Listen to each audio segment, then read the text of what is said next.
Okay, so like I said, this is the Resourcing Edge webinar for basic first aid for medical emergencies. When a serious injury occurs, you have to think and act quickly. Medical assistance may be only minutes away, but sometimes seconds can count. What you do in those first few seconds and minutes can make the difference between life and death. Quick, calm, and correct action can make all the difference. First aid is emergency care given to the sick or injured before medical personnel arrive. That's why a knowledge of first aid and CPR, or cardiopulmonary resuscitation, is so important, and that's why you're participating in this session today. The purpose of this session is to provide you with a basic overview of first aid techniques and priorities. It is not the same as a first aid and CPR certification course. A certification course is much more detailed and offers you the opportunity to practice first aid and CPR skills, as well as to provide you with hours of classroom training. We urge you to take a course and get certified. Taking a certification course will give you the full knowledge and confidence you need to use first aid skills on the job, at home, and elsewhere in your community. In the meantime, the information in this session can help you better handle medical emergencies when you are the first or only person on the scene. The main purpose of this session is to familiarize you with basic first aid procedures. By the time this session is over, you should be able to recognize the benefits of obtaining first aid and CPR certification, identify proper procedures for a variety of medical emergencies, and assist in administering first aid when a coworker is injured and do no further harm. Before we get started, let's see how much you already know about first aid. Decide if each of the statements on the screen is true or false. After an accident, immediately move the victim to a more comfortable position. This is false. If a person is bleeding, use a tourniquet. This is also false. Signs of a heart attack include shortness of breath, anxiety, and perspiration. This is true. And finally, all burdens can be treated with first aid alone. No emergency medical attention is necessary. This is false. During this session, you'll learn more about these first aid issues and a lot more. Just imagine, a coworker is hurt in an accident and blood is gushing from the wound. One of your friends chokes on a piece of food and can't breathe. Someone goes into cardiac arrest right at his workstation. Any one of these things is possible, and it could happen at any time. If it did, you'd have to act fast. A few critical minutes, one way or the other, could make the difference between life and death. Would you be ready to act with the speed and competence in a workplace medical emergency?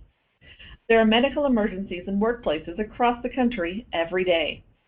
Situations calling for first aid range from burns to cuts and amputations, eye injuries, chemical overexposures, and much more. Do you know how to report a workplace medical emergency?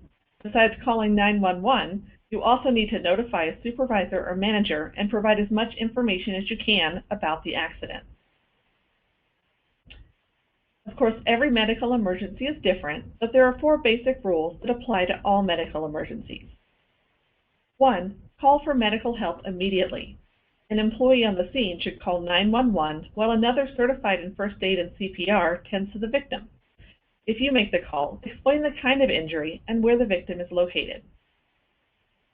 2. Bring help to the victim. Don't bring the victim to help.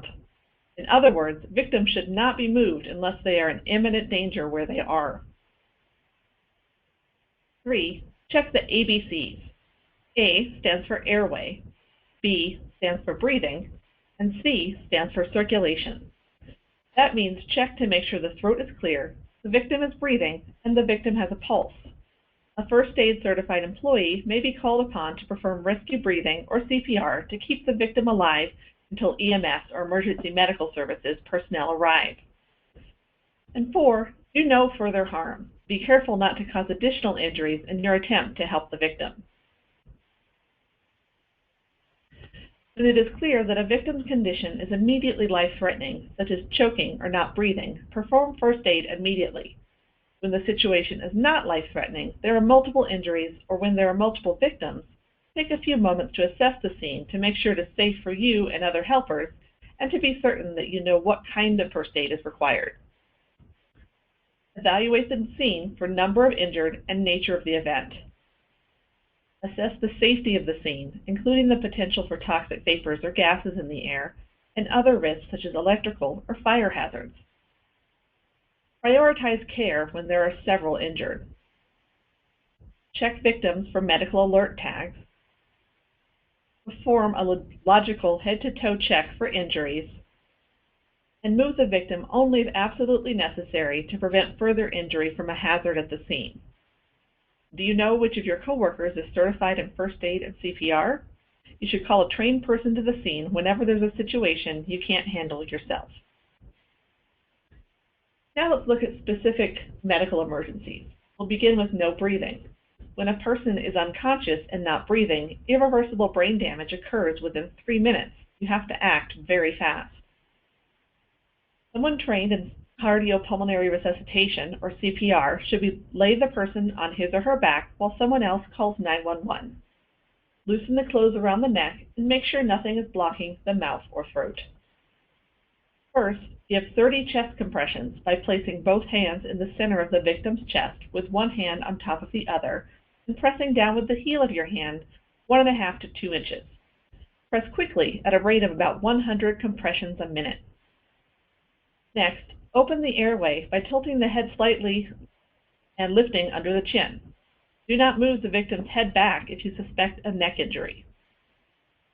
Form a seal around the mouth and pinch the nose. Use a pocket mask if you are trained in its proper use.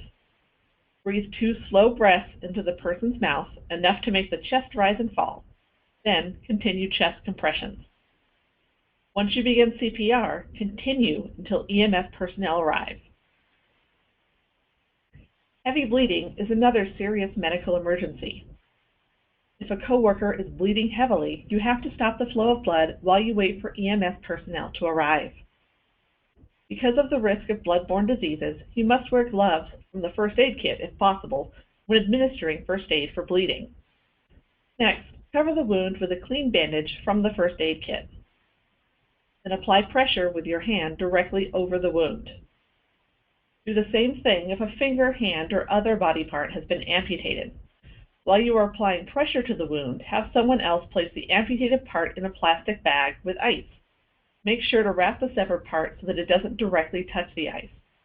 Give the package to EMS personnel or rush it to the hospital. In many cases, severed limbs can be reattached. Do you know where the nearest first aid kit is located in your work area? You should. You should also know what materials the kit contains. In cases where a person has lost a lot of blood, a condition known as shock can develop. Shock is the body's way of reacting to severe injury. A person in shock may appear stunned or confused. To treat shock, lay the victim down, cover the victim to keep him or her warm, and raise the feet slightly above heart level. Another type of shock is called anaphylactic shock. Anaphylactic shock is a severe allergic reaction to insect bites, medicines, or certain foods. Symptoms include hives, overall weakness, and swelling of the throat. Ask if the person has medication. If so, give it to him or her right away. People with severe allergies also usually wear a medic alert tag, so look for that too, in order to help give EMS workers the best possible information. Anaphylactic shock can be deadly, so call for help fast, and be prepared to start CPR if necessary. Signs that someone is having a heart attack include shortness of breath or difficulty breathing, anxiety, pressure, squeezing, fullness, or pain in the center of the chest radiating down either arm or in the jaw, ashen color to the skin, and perspiration, nausea, or vomiting. First aid for heart attack begins with calling 911. Then make the victim comfortable, either lying down or sitting. Loosen tight clothing at the waist and neck. Ask the victim if he or she has heart medication. Don't let the victim move around. And finally, don't give the person any stimulants like coffee or tea. If the heart stops beating, begin CPR. However, if the heart is beating and the person is breathing, CPR is not necessary. Just keep him or her comfortable until EMS personnel arrive. A person can choke to death in a couple of minutes. The fastest way to find out if someone is choking is to ask, "Are you choking?" If the person can cough or talk, he or she is not choking.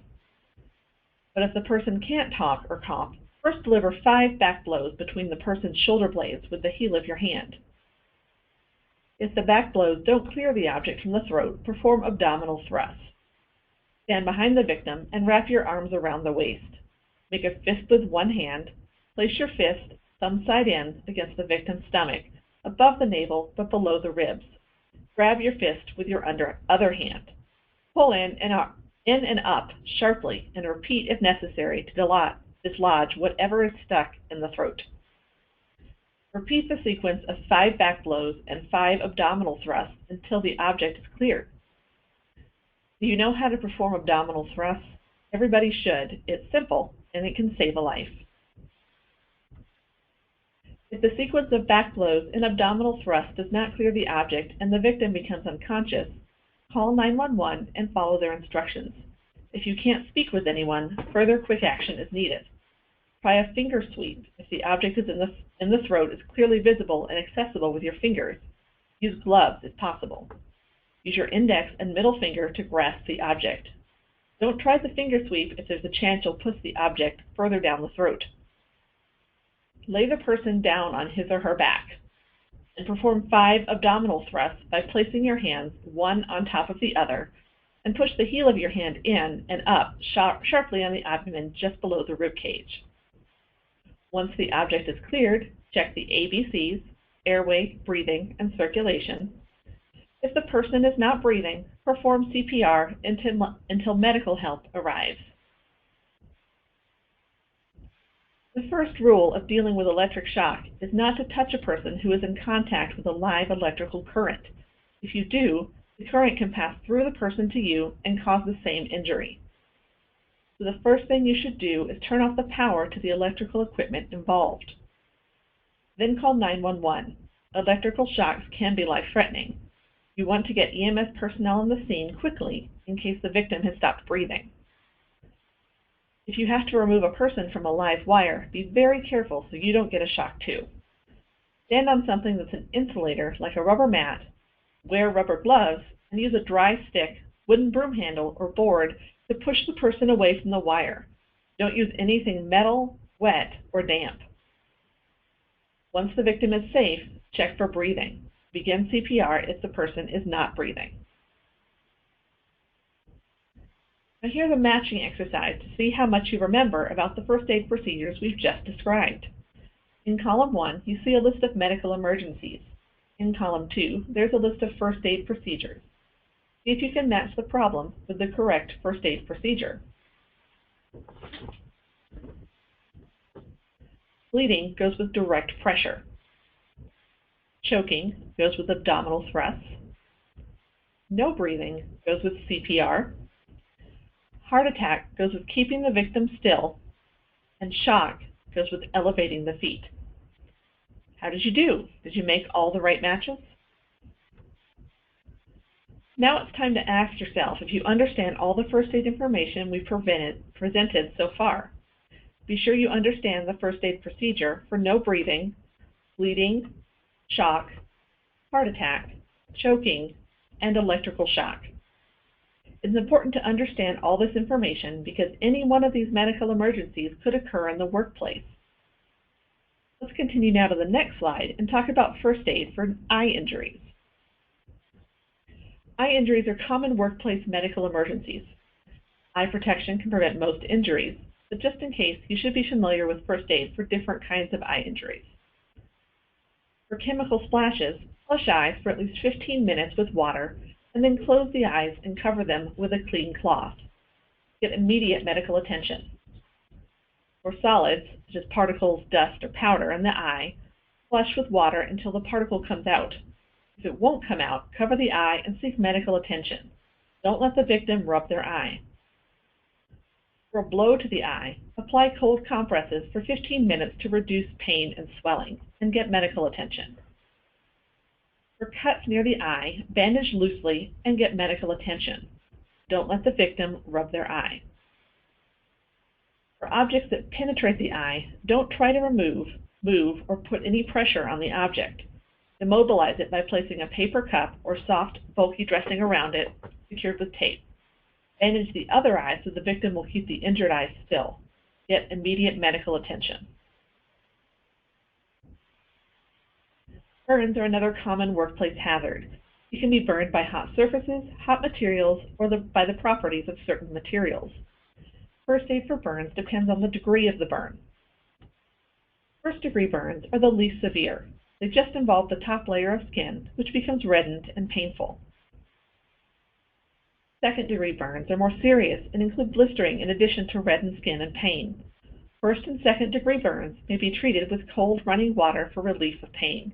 Then cover the burned area with a moist, sterile dressing. Don't break blisters on second-degree burns. Third-degree burns are the most serious and can even be life-threatening. With third-degree burns, the skin is destroyed. You see charring and deep tissue damage. You may even see exposed bones. For third-degree burns, call 911 immediately and keep the victim comfortable until help arrives. Always get immediate medical attention for all burns, especially those that are severe and those that cover large areas of the body. Unprotected exposure to hazardous chemicals can sicken or even kill a person. These are the basic first aid procedures for these exposures. For exposures to the eyes, flush with water for 15 minutes and get medical attention.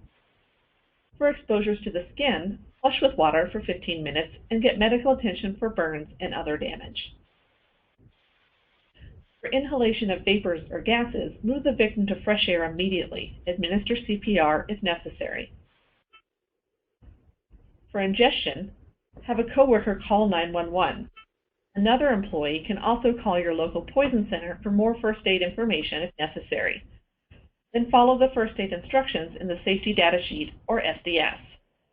The SDS is an excellent source of first aid information. Be sure you know where SDSs are located and how to find the necessary first aid information. The rule for treating people who may have broken bones is never to move them unless it's necessary for their own safety.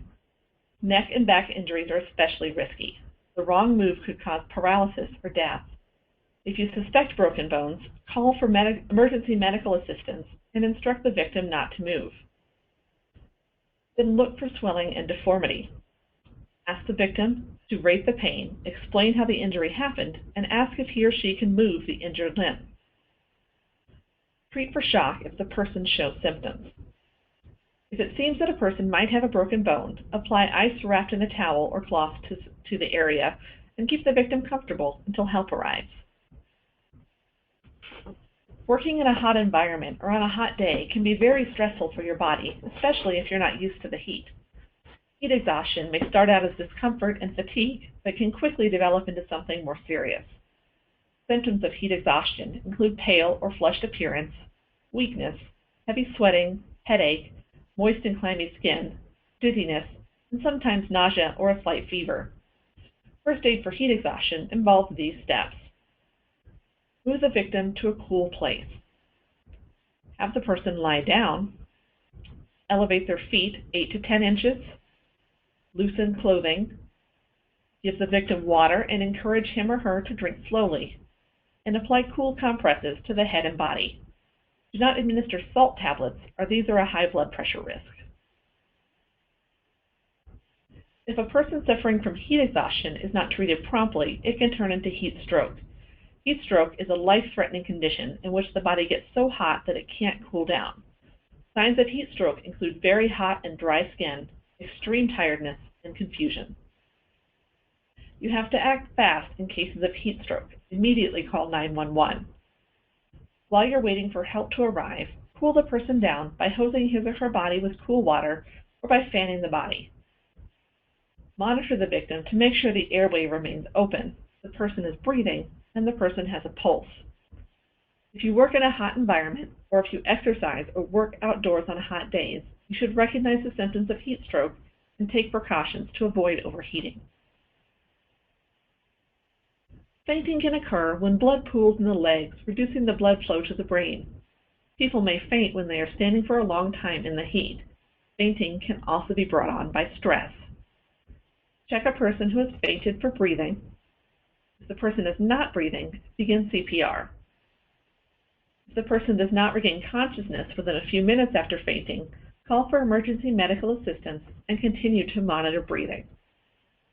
Otherwise, if the person quickly regains consciousness, have the person lie down with feet slightly elevated, loosen any tight clothing, then allow the person to rest for 10 or 15 minutes until normal blood flow is restored and the person feels all right again.